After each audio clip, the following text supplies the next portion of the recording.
speakers. Hi, everybody. My name is Sarah McPherson. I hear some echo. There we go. My pronouns are she, her, hers. I'm the program manager at NRAPE on campus. I am joining you all from State College, Pennsylvania, right in the middle of the state. If you're here, you probably know a little bit about NRAPE on campus already, but EROC's mission is to end campus sexual violence through our 3 pillars, those being direct support for survivors and their communities, prevention through education, and policy reform on the campus, local, state, and federal levels. So thank you all for joining us today for this session, Systems in the Shadows, How the System Plays on Our Narratives of Survivorship at the Intersections. I'm going to hand this event over to our speakers in just a moment, but real quickly before I do so, I'd like to take a moment to provide some information and housekeeping for the session. Since this is a webinar, your videos have been turned off, but please feel free to chat and engage with us throughout the session. If you'd like to get in touch with EROC outside of this, we will have the link in the chat. You're welcome to use our online form here to get in touch with us. We also on our website have a list of resources if you should need to get in touch with any other organizations for support. I'll be sharing that in the chat as well.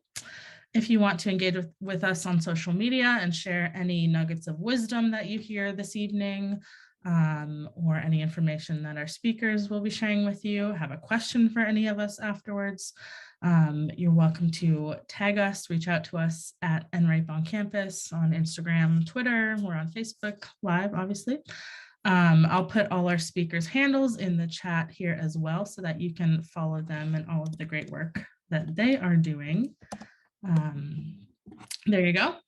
Okay, just want to note also that we at NRAPE on campus, we hold the right to remove anyone who Zoom bombs or displays any victim blaming behavior. This is not the place for that. There's no place for that, we believe. Also, as a note, Cheyenne, who was scheduled to be with us, is unable to join us today, and Veronica will be joining us at 7 p.m. So you will see another face pop in. As always, please take care of yourselves during and after the session. We will not only be talking about sexual assault, but other systems of harm and violence as well today. So it can be heavy, it can be a lot. We understand that. So want to thank you for being here, and I'm going to hand it over to Tanaj to get the group started. Thank you. Thank you so much. Appreciate that. Welcome. Hi, everyone. My name is Tanaj. Pronouns are she, her, and her, she series. I'm currently located in Washington, D.C. And what I specialize in is anti-domestic violence work, specifically with justice-impacted survivors, as well as survivors overall.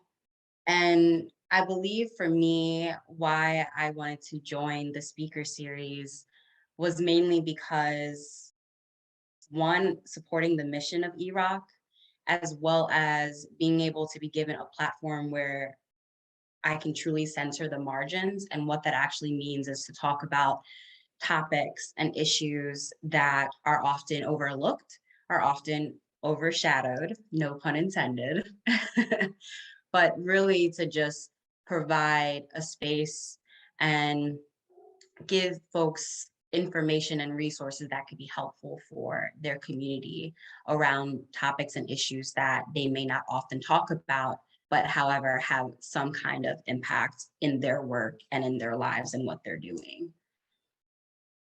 And so with that, I guess I will pass it on to Blake. Thank you so much, Tanaj. My name is Blake Kitterman. I go by he, him, his pronouns. Most important things about me, I'm a failed vegetarian, and I'm a proud parent of a now 2-year-old hedgehog.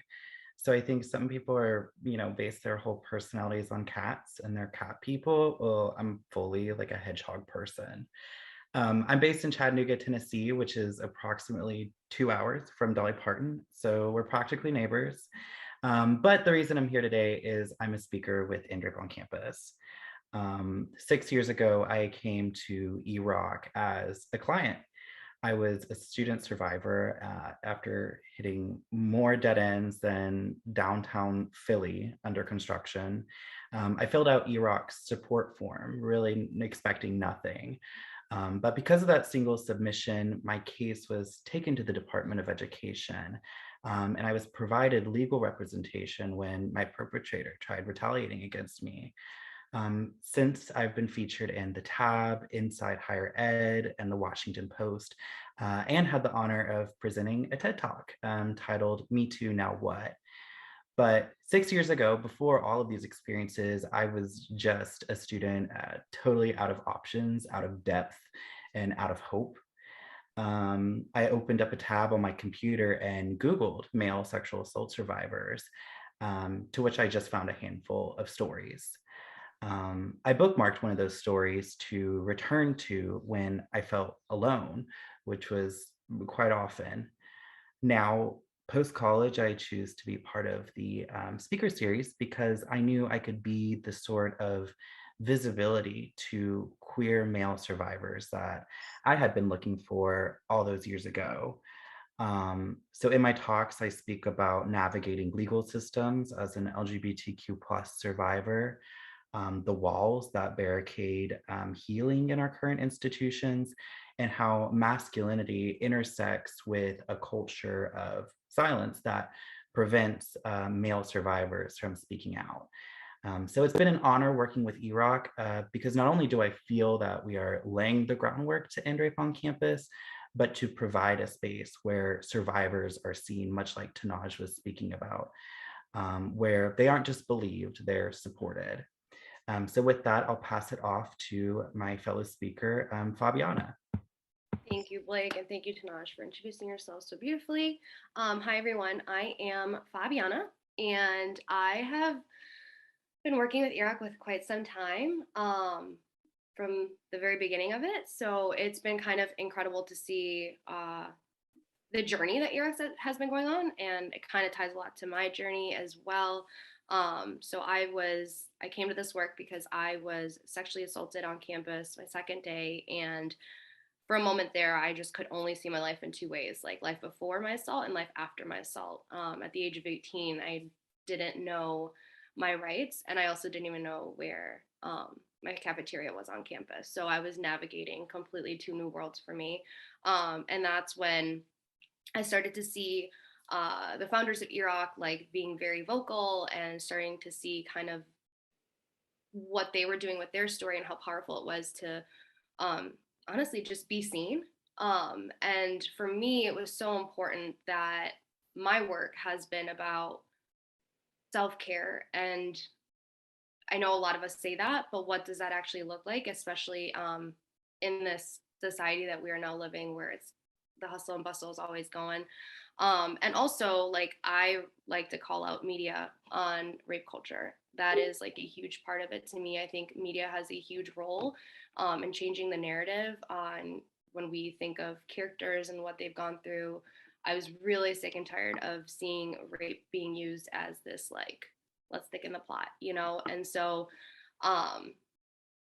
we have the opportunity to hold media accountable, whatever that looks like, whether it's in a show or a movie. So I think it's really important that these conversations are happening and being spoken about, but it's not just about them happening, it's about how they're happening and who is in the room when those decisions are being made, because this affects, as we know, lots and lots of people. So I always believe that everyone's voice should be heard, and it's important that those voices who have gone through this or some form of experience or know of something like this is in that room as well. So that's where I come from in this space. And other than that, I'm currently in Michigan. I'm going to business school in the fall, and I am a mom to a beautiful mini golden doodle.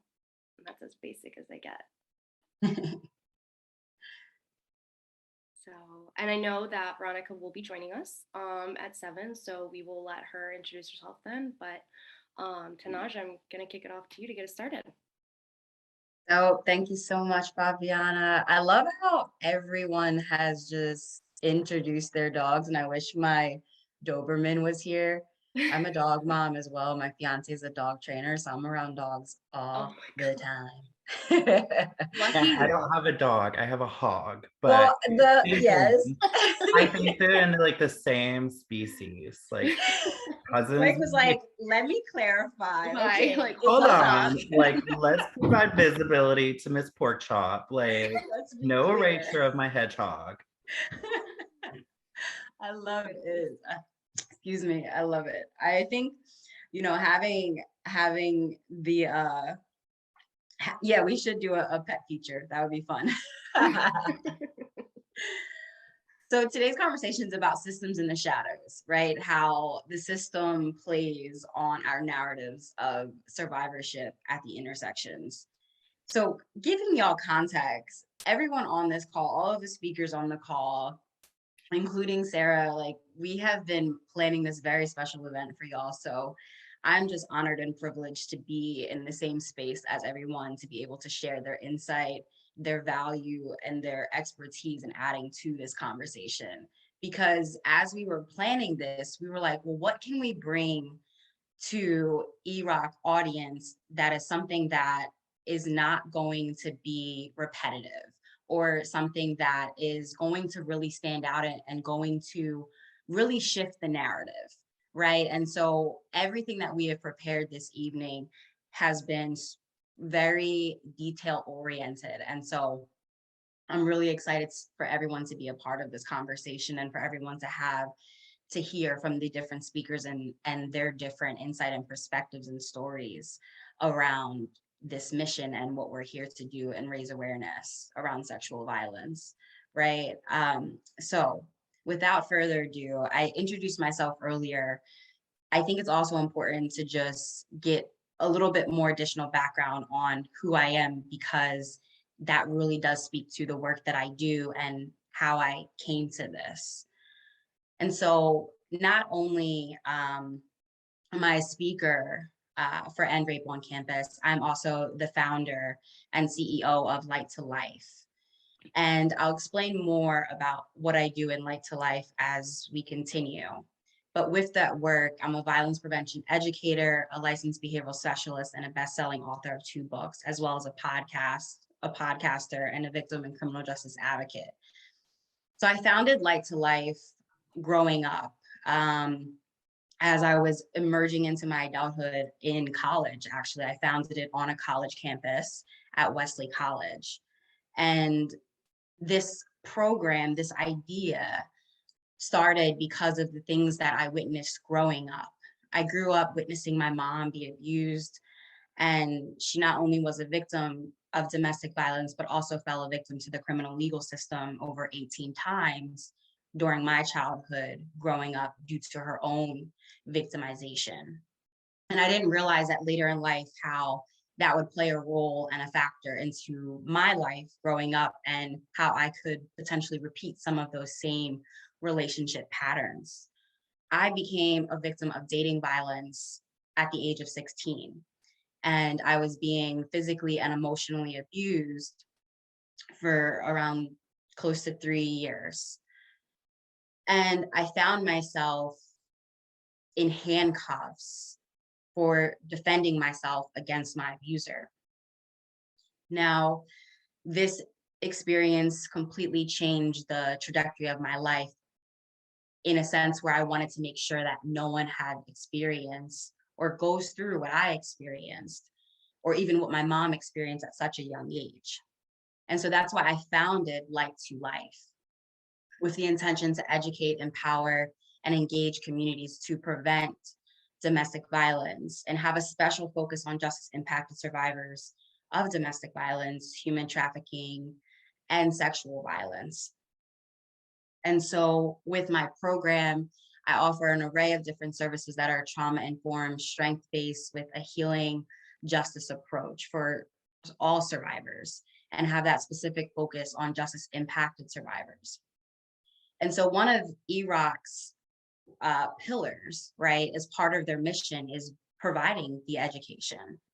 And I believe healing starts with awareness and education, and understanding and reflecting, and having the language to understand what one is experiencing or what one has experienced. And so that is why, with the intention of this conversation today, we're going to be really diving into some history. We're going to be diving into history. We're going to be diving into a little bit of story as well, to have a better understanding around sexual violence and intimate partner violence. So it's really about raising awareness. And specifically for my conversation, I want us to tune in with an open mind and bring a different perspective, right? Open your mind. That's one norm for sure. And be open to a different perspective that maybe you haven't heard before. And, be open to challenge, right? That's important to grow. And so we're going to be focusing specifically on the intersections of race, domestic violence, and gender-based violence, and how we can really begin to shift the narrative in how society and how people view women who are incarcerated, or just view in general women's incarceration. Many of us on this call are well-versed, and if not, that's okay. But I think it's really important to just make this clear, is that domestic violence, intimate partner violence, it is a public health issue, and it doesn't discriminate, right? No matter your race, your sex, religion, socioeconomic status, it can happen to anyone. So more than 1 in 3 women and more than one in 3 women will experience some form of intimate partner violence. And like I said, it doesn't matter gender, race, any of those things. But one thing I find interesting, in the reason that I do what I do, is that society and our legal system doesn't look at all survivors the same, right? And I think that's really important to know. And what I mean by that is, our legal system doesn't specifically look at Black women who have been victimized as survivors, right? These women have been given labels. And I want to say not just Black women, but really focus on marginalized groups. And they're given labels such as a criminal or a felon or a prisoner or an inmate. And I think it's really important to be aware of language, because there is a such thing as labeling theory. Whereas you put a certain label or a title on someone, they act and do and such in that manner, right? And so with the work that I do, I don't use any of those words. I actually find them dehumanizing and offensive. And so I really focus on people-centered language. But getting back to really, how is this a public issue? And why am I specifically focusing on Black and brown women? 68% of incarcerated Black women have been victimized by intimate partner violence. And compared to white women, Black women are twice as likely to be killed by a spouse. The second most common cause of death for Black women and girls between the ages of 15 and 25 is homicide, primarily caused by intimate partner violence. And African American women experience domestic violence at a rate that's 35% higher than the rate for white women, and roughly 2.5% higher than the rate for other races. So facts are important, but I also want you to know that these are not just numbers. These are people, right? And these people are mothers and daughters and sisters, could be people that you know, could be people in your community, could be your family. So I think it's really important to not just put out the facts, but the facts that these are people. And so really, in order to address this issue, like I said, it's important to have historical context, right? And so there's a reading written by Kaylee Gross entitled African American Women, Mass Incarceration and the Politics of Protection. If no one's ever heard of that, I definitely highly suggest to look that up. And in this reading, Kaylee Gross mentions the vortex of judicial exclusion. And this is where they discuss the structural and systematic impediments that are rooted in history in early American laws that played a role where Black women were not entitled to protection by the law and were villainized for protecting themselves. So I'm going to be sharing with everyone stories to really illustrate to you, right, the impact of how this has played a role not only in our history, but how it's also played a role today in present. So give a better understanding on the vortex of judicial exclusion, states in the article that in defense against interracial gender-based violence, Black women could not expect legal protection for partner abuse. The article mentions that they were better prepared to defend themselves because they knew they could not rely on law enforcement and the courts, which were less likely to try to protect Black women against domestic violence. Yet that defense could put Black women in front of a legal system where those same exact laws would just be thrown at them, no matter what circumstances they were faced in because they were Black. And so many people on this call already should be well informed. If not, you're gonna know today. It's been decades, many decades, that there have been structural and systematic racism that has been embedded into our carceral system, right? And specifically, when we talk about incarceration, women are always an afterthought. However, Black women are at a greater risk for violence and abuse. And I just think it's something for us to consider when we are in conversations around mass incarceration. To give you an idea around this history and to provide you with more stories, there's a woman named Celia. Celia was a Black slave who in 1855 defended herself from a sexual assault from her master, and she was hung in Missouri. Now, a part of this is they actually delayed her being murdered because she was pregnant with her master's child. And what they said was, you know, we want her to have her child first and then we'll hang her. Inez Garcia, a Latino woman who defended herself from a rape in 1974. She spent 2 years in Soledad State Penitentiary for defending herself.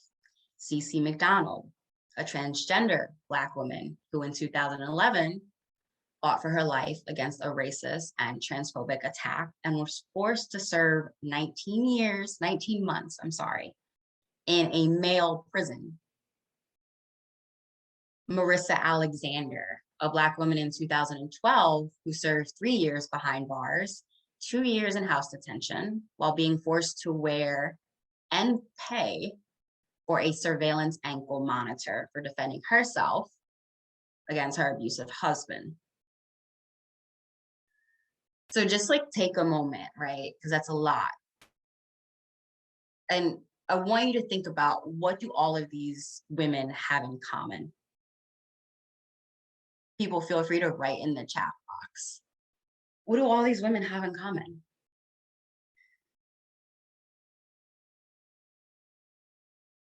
Not only are all of these women Black and brown women, but what I see is that these are women who are courageous enough to fight for their own dignity, knowing that they could be punished, knowing that they could be murdered for simply being a victim.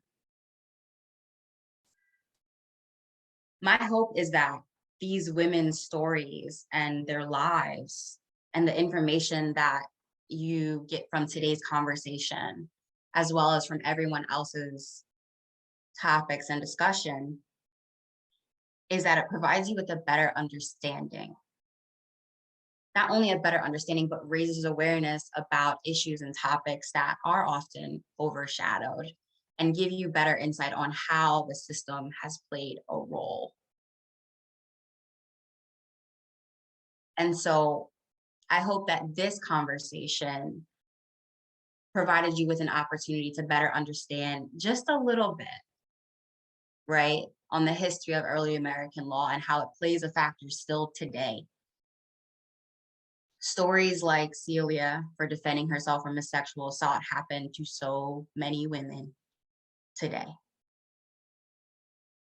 So we need to continue to fight against these injustices of Black and Brown women, as well as begin to rewrite the narrative of history. And I believe that truly does start with education. Because like I was saying,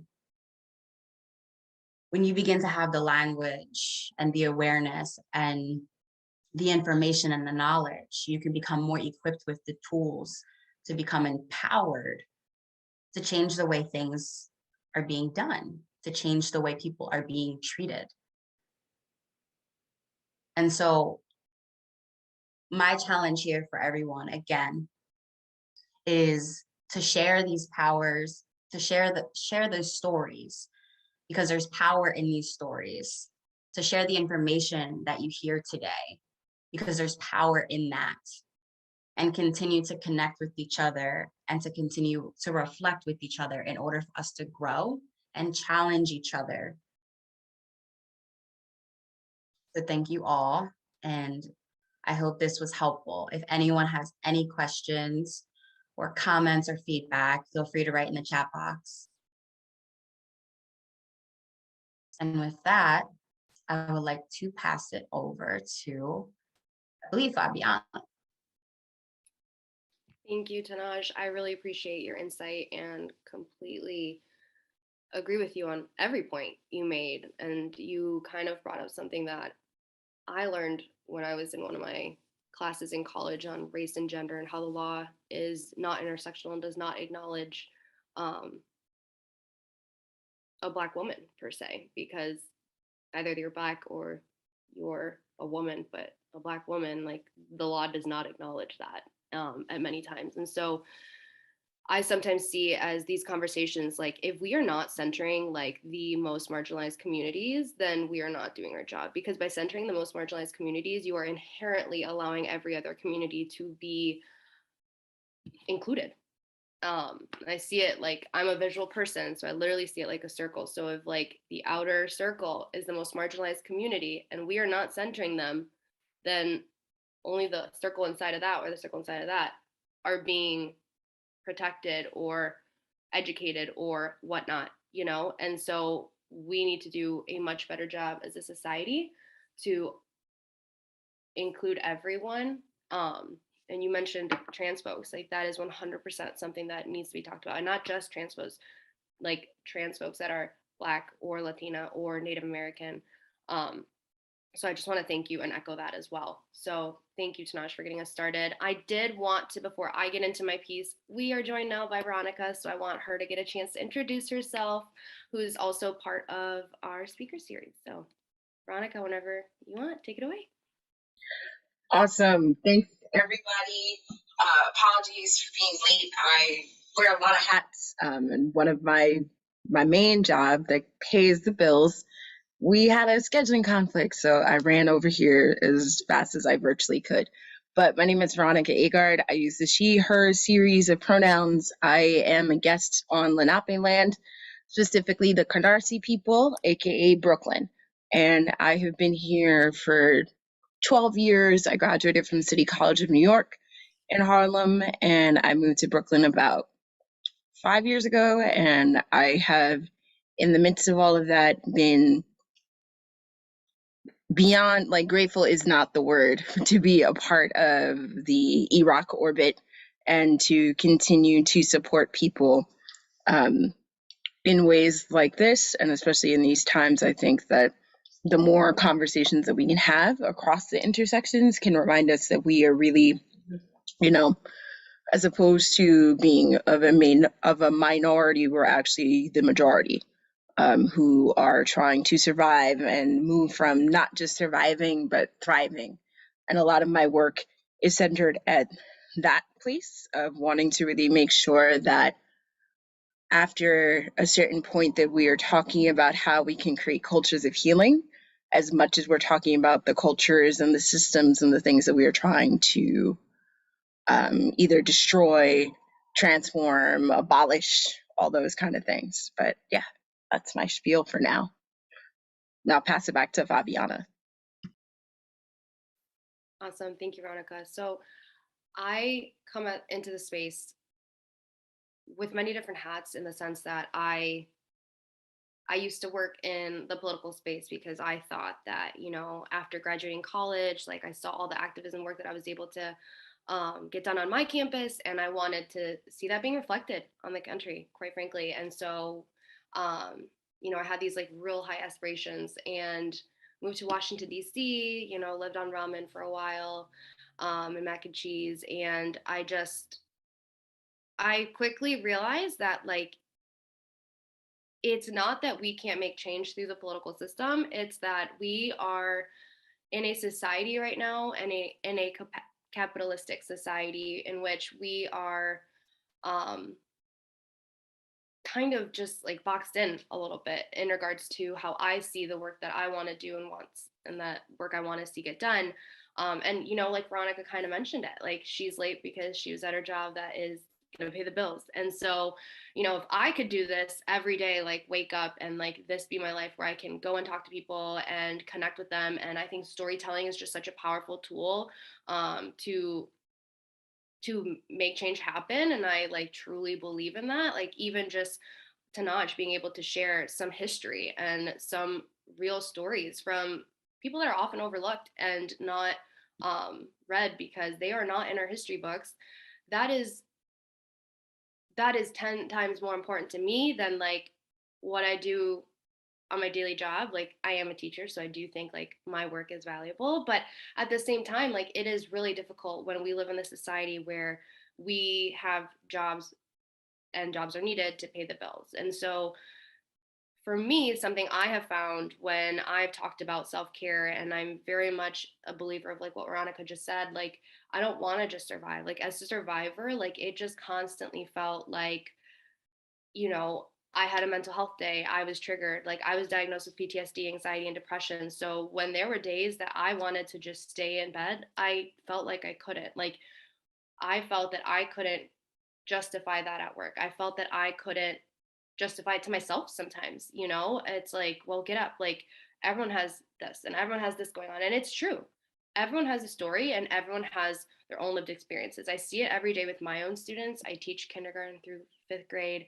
And, you know, they come into my classroom sometimes and they're struggling. And one of my favorite things that I've seen and done with other teachers is like, a kid might come in and they might not be on their best behavior. And you know what? That's okay. Like at the end of the day, check in with them because something might be wrong. Like we can't just assume that, you know, maybe they're talking back, maybe something happened that morning, maybe they didn't have breakfast. Like, and so I just think that like taking care of ourselves right now is crucial, especially like some of us want to think that this pandemic is over, but it's very much not, especially for friends who are autoimmune compromised. Like it is a really difficult time. Like, and I know I'm like jumping place to place right now, but that's where our society is, right? Like our minds are constantly going from one thought to the next and like, what's our next job? What's our next task? What's our next this? And so for a while for me, like taking care of myself was like, okay, I'm gonna do a face mask tonight, or I'm gonna get my nails done. And that's totally fine, right? Like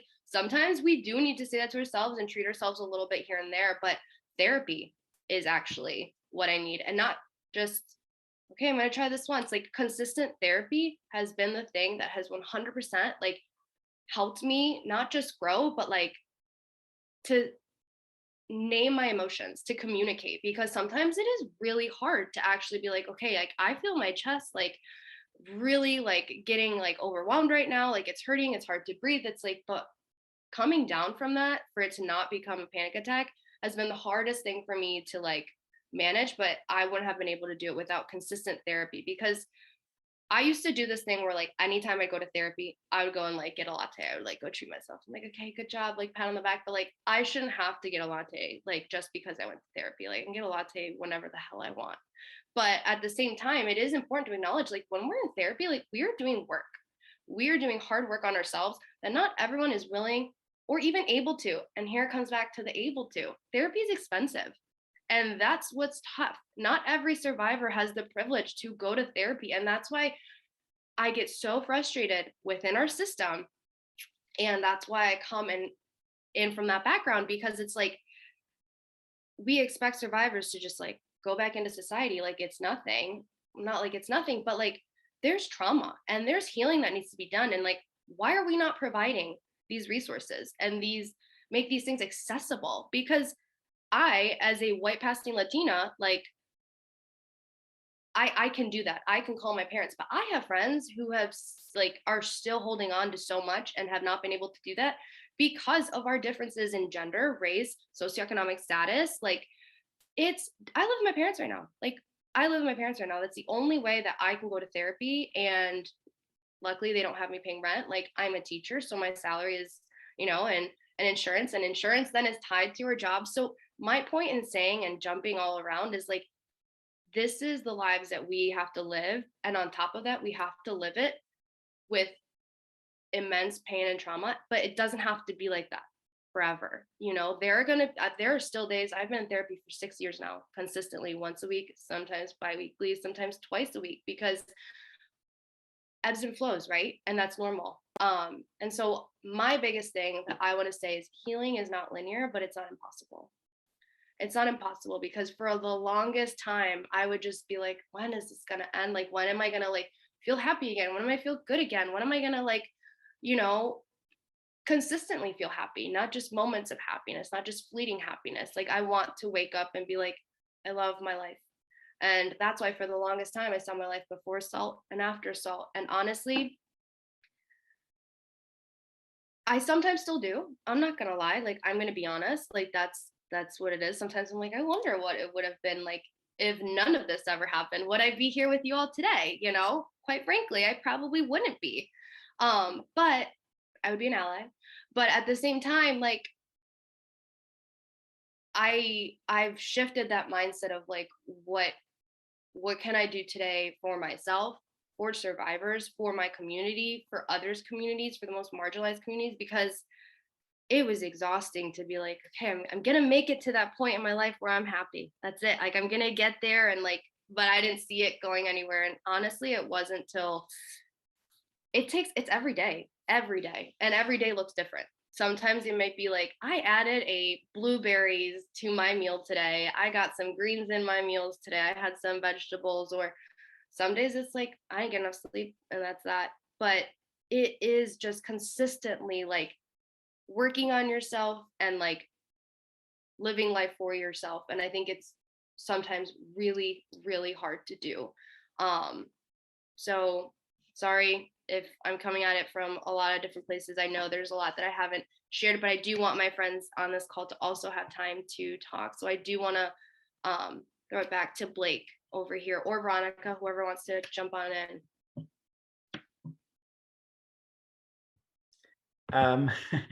I'll jump in. Thank you so much, Fabiana. I think what is so impactful about, I'm spotlighted now, so now I see myself on the bigger screen. I think what is so powerful about what you all are saying is the way we center margins is through telling stories. So the way we demystify the labels that society gives us is through storytelling. So Fabiana, like what you were discussing about a Latina, and how we were discussing with Tanaj about people in the prison system, the way we deconstruct the ideas of how we're seen as survivors in the respective communities we are a part of is through these stories that humanize our experiences and make all survivors feel like what they are going through, the ebbs and flows of their healing, feel normal. A topic close to my heart as a gay person, and the buckle of the Bible Belt is how the church and religion more broadly impacts queer survivors. There's almost a dichotomy existing within an institution that has historically invalidated queer existence while propagating perpetrators of sexual violence. It's almost impossible to have a conversation about queer survivorhood without addressing religion. The story of our country is riddled with religious ideology serving as a backdrop to homophobic and transphobic ideas and policies.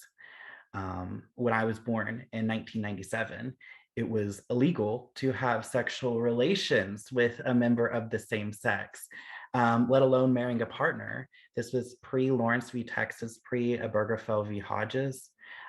Queer equality is relatively a new concept under American law, and that delay is tethered to misrepresentations and misguided notions of queerness in religious texts. You think most specifically to Leviticus 18:22 in the Bible. It's what everyone cites in their exhaustive Facebook posts. Man shall not lie with man, for it's an abomination. But that's untrue. Through linguists and historians and people qualified to claim expertise on this, we're able to understand that very text used to justify violence against queer persons actually is discussing incest and pedophilia. It has nothing to do with the LGBTQ plus community. But the damage is done, right? When the church has used its platform to denigrate its LGBTQ plus congregants through these incorrect translations rather than uplifting the community, there's inherent shame embedded in every single gay or bi or trans kid in the pews. And shame, as my favorite Dr. Brene Brown puts it, is believing that we are flawed and therefore unworthy of love and belonging.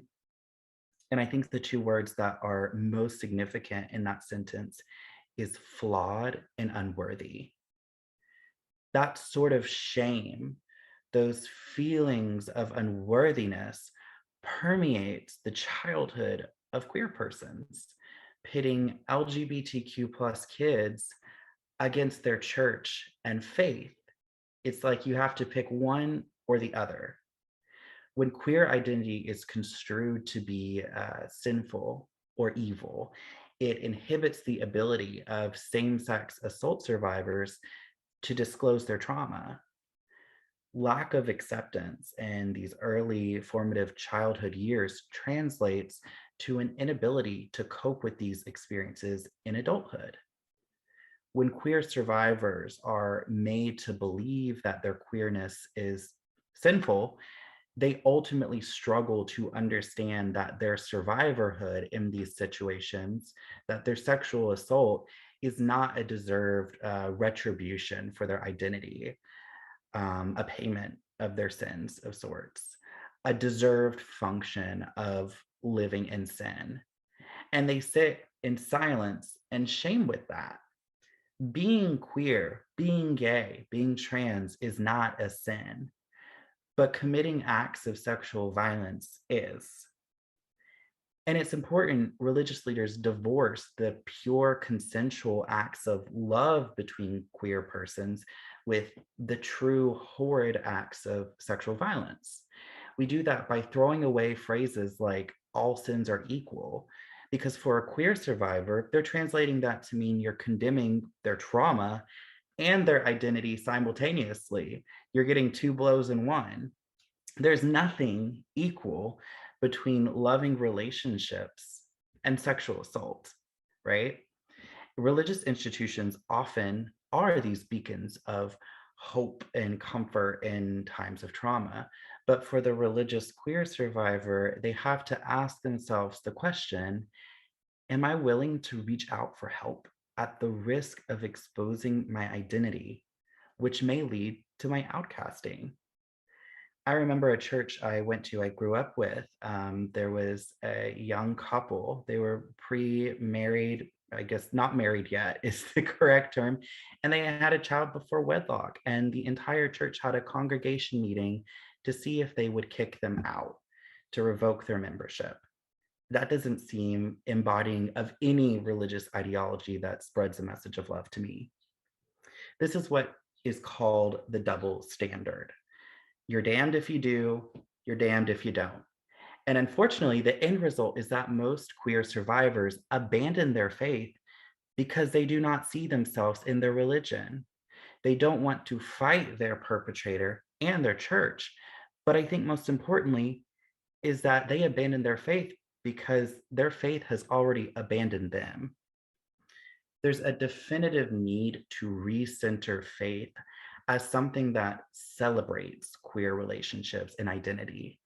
By doing so, we can expose this proverbial wizard behind the curtain, like from Wizard of Oz, that has for too long benefited off of the silence of queer survivors. No person can understand God. That's made pretty clear in any sort of religious text. We are incapable as humans of understanding a God or gods. And if God is a God of love, then who are we to understand love fully? And more so, who is anyone to condemn the love that spawns between queer persons? Silence and shame are the two elements our religious institutions are hounding on queer survivors. And the conversations like these are important because this is one more venue where this is being brought to light. So my call to action for you all this Sexual Assault Awareness Month is to create those spaces in your homes. Create these little churches or mosques or synagogues or temples, shall you, in replacement of those in your community that are neglecting our LGBTQ plus siblings. I haven't read the Bible in a while, but I do know they say where two or more are gathered, God is there. And for our queer survivors, sometimes they do need a church that will accept them and affirm them, where the one they grew up with rejected them. Build these micro environments where queer people can be religious if they are, and speak about their experiences with violence and harassment without fear of retribution. Religion can be such a fundamental part of a person's life. And no survivor should have to choose between their church's teachings or their authentic self when grappling on whether they should reach out to their religious community for belief and support. So with that, I want to pass this off to Veronica. And thank you for listening to my little tidbit, y'all. I'm glad somebody said you were preaching in the chat because you were out here preaching. I'm like, I have to follow that sermon. But my name is Veronica again. I am thinking about, what happens within movement culture, right? Again, like I said, I'm here in New York City, which I'd love to be a part of it because it's really big. But at the same time, when you believe in certain things and you believe in, let me think of some buzzwords. When you believe in transformative justice, when you believe in reproductive justice, when you believe in all the J's, as I call them, here in New York, you tend to run into the same people, right? Especially in a certain era of your life. In my era, it was 10 years ago at City College when I took a class called Transnational Feminisms, taught by Dr. Griselda Rodriguez Solomon, and that class sparked a collective that myself and some other folks spent a lot of time and love and energy curating that was called the Sister Circle Collective. Through that space and through what we didn't know what we were doing at the time, but we knew that it now, in hindsight, we now call that healing justice, right? Speaking of all the J's, we made spaces for folks to connect and be together, primarily for women and femmes. And depending on what the call was or what we needed to do, we would show up in other spaces. At some point, we realized that a lot of folks were coming to our spaces because they could not access the resources that my beloved alma mater claimed to have, but it was not really accessible, right? And Fabiana is nodding her head and like, yep, because we were talking about how, therapy and wellness services and counseling should be made available to people, period. but especially within the academic spaces, it can be a barrier, and especially during those times, right? Like prior to a lot of us knowing about Me Too as a movement, right? There were a lot of Me Too moments that were happening that we just didn't know about. And I'm sure that everybody in this call or anybody who's seeing this after the fact can agree to that. But I also want to name that in that era, once we realized that we were walking resource centers because our school didn't have one, the question then became, how can folks show up for each other, but then also not harm each other, because there were things that we as young people did not know, right? Like we didn't know what we needed to know. But then once we were in the spaces to learn what we needed to know, or even to defer to somebody else's wisdom, right? Like things like, I'm not equipped to hold that, right? Like depending on what folks were coming to the spaces with, we would kind of look at each other and say, wow, we did something magical, that people trust us with this, and there is a reverence and a responsibility, in my opinion, with that. But we also learned at the time that there were folks who we were doing really powerful movement or political work with that were also perpetrators of harm. And there were campaigns that we wanted to, continue to uplift or continue to work on, but we got stuck because some of us could not reconcile, this person does this really cool political thing, or they're, fighting the fight. But we also know, because folks have trusted us, that they've caused direct harm. And again, because we didn't know what we needed to know around, conflict resolution, that project got stuck, whatever we were working on then, because we couldn't agree. We couldn't agree on which way to go, right? So I say a couple of things as I mentioned that, if this resonates with anybody. Find mentorship. You are never too seasoned to have somebody that you can go to be like, yo, I have no idea what to do. This person just entrusted me with this thing. I can give them the resources, but I don't know what to do, other than obviously keep this person's confidence, or, is there some kind of accountability process, right? And, especially with the era that we live in with the internet, and accountability is also another buzzword too, right? Like there is a consent that is needed with these kind of processes as well. Consent meaning like if you want to call in that person to something, you have to get their consent to the process. If they do not consent to the process, that stops it, right? No matter what happened. And unfortunately, a lot of the times with socials, it can be that there's a lot of things that happen online, but then we forget how to be in relation with each other. And a friend of mine and a collaborator, Shira Sher, and I have done in the past pre-corona times, did a lot of work around that question of how can we make sure that we're remembering the Me Too and being in relation with each other. So not just advocating for survivors, right? Because that should be the minimum, right? Like that's what we should be doing, period.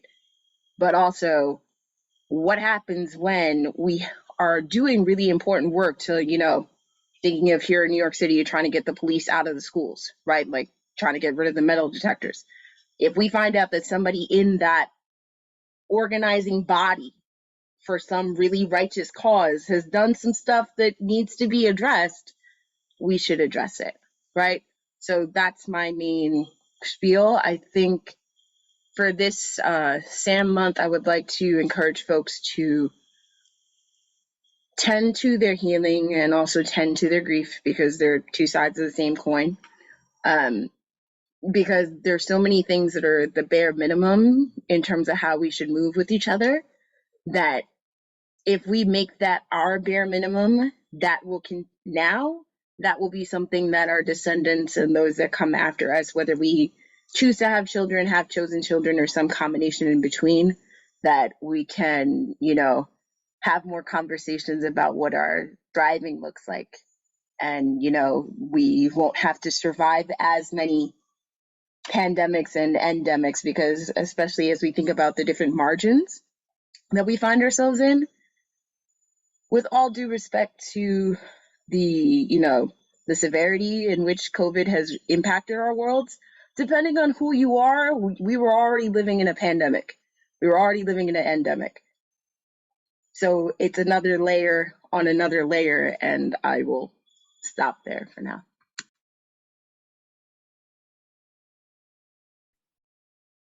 All right, I know we are at time now. I want to thank everybody in the chat for engaging with our speakers and sharing so much of yourselves as well, your stories. We see you, we hear you. I'll just want to offer our speakers a quick closing. If there's, one line, one takeaway you want to share with the folks in the session today, we can go around in the same order and then we'll wrap it up and continue on. Tanaj, what's your takeaway?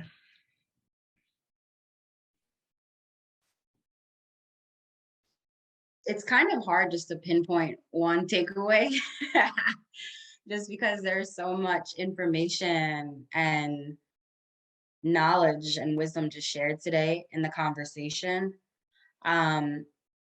Definitely, I think overall, what I would say from just listening to everyone and bringing it back to, the conversation today and why we're having this, right, is to raise awareness around sexual violence. And I think the biggest thing, what we talked about, and Blake alluded to this earlier, is storytelling, right? And I think for me, just like as a survivor, the hardest part for me was being able to share my story. But when I was able to educate myself and to develop the language and have access to the right people that I trust and people that would support me and provide me with resources that I needed, that's when I was able to begin my healing. But I believe the true healing began when I began to have a community. And I think for me, and my biggest takeaway is exactly what EROC does. And it's creating communities like this, where stories can be shared, where stories can uplift one another, where stories can educate folks, as well as raise awareness around different topics that are often in the shadows. So I want to just thank everyone and for your time and for extra time, and all of my fellow speakers here for just sharing your insight, your wisdom, and your knowledge with everyone. So just really grateful to just be in this space. But that would be my biggest takeaway, is sharing stories and being able to create community for survivors to be able to feel safe and heard and understood, so that they can be able to start to share their stories, to not feel alone or isolated.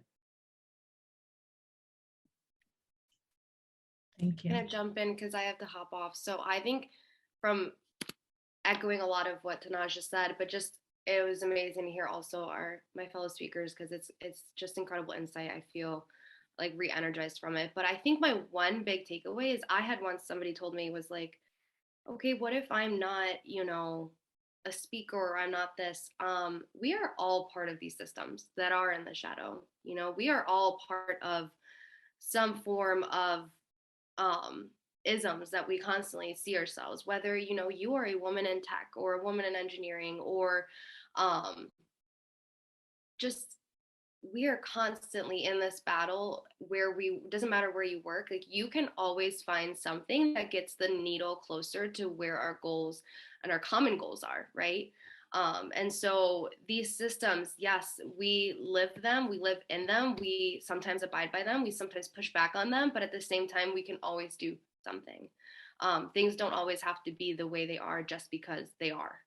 And I truly believe in that. Like, I tell my kindergartners they're going to change the world, and they tell me, yeah, because we have really big hearts. And I'm like, you're right, you have huge hearts. And like, I think that's just so genuine. And I think sometimes I hope that they still remember that when they're in 12th grade and when they're 25 and when they hit 40, like that they have big hearts and that they can, you know, love hard and change the world and whatever they believe they want to do. And so I guess my biggest takeaway is like,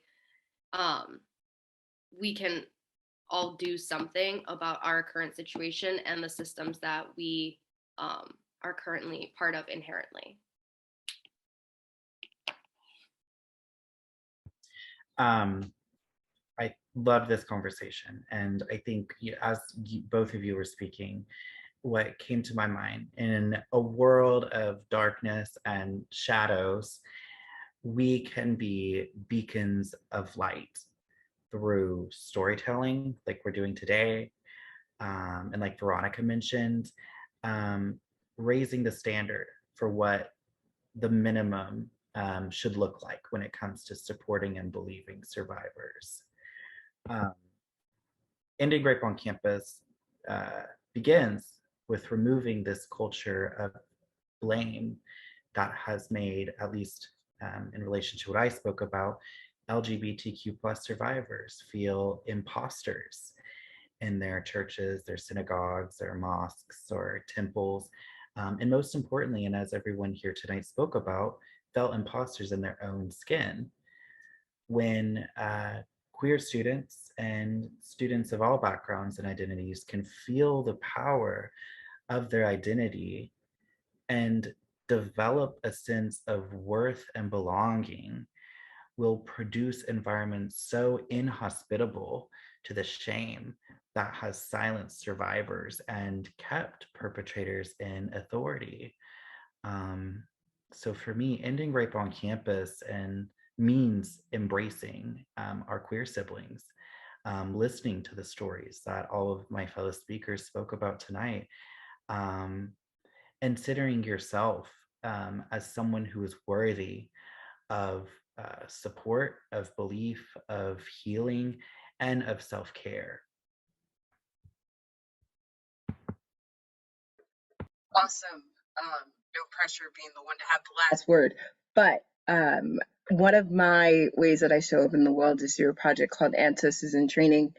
And one of my favorite questions to invite people with is the following prompt, which is, when your descendants look to the times that you lived in, what will they say that you did with what you had, right? Or like, when your grandkids ask you about what this moment was like, if you choose to have kids, whatever your family structure looks like, when you're an elder, what do you want people to, be able to say that you did or did not do, right? Because I think that a friend of mine says that I tend to live in the future, and that is said to respect to understanding that since our time here is finite, what are we going to do? And understanding that from a place that isn't rooted in fear, but also is rooted in a place that is more of an open palm and isn't this like kind of feeling, but more so like, no, like, given that we have only but so much time, like, who do I need to be in relation with? Who do I not need to be in relation with? How can I show up? How can I not show up? What do I need to learn? What do I not need to learn? So my takeaway is that figure out what it is that you want to be known for, what it is that you want to be called on for, what do you want to be prayed to for when we're on the other side, whatever the other side looks like for you. All right. Thank you all so much for rolling with us late. We're going to be soon releasing a video ad featuring our speakers, so keep an eye for that. It's almost ready. Thank you all. Take care of yourselves, and hope to see you at our other events. Have a good night. Also, thank you to Sarah, who organized us and is just staying on top of all of us, and especially me. So thank you, Sarah, for keeping me accountable. Yes, thank you, for Sarah. being just an incredible person to work with. Thank you. All right. Lots of love. Take care. Night, everyone.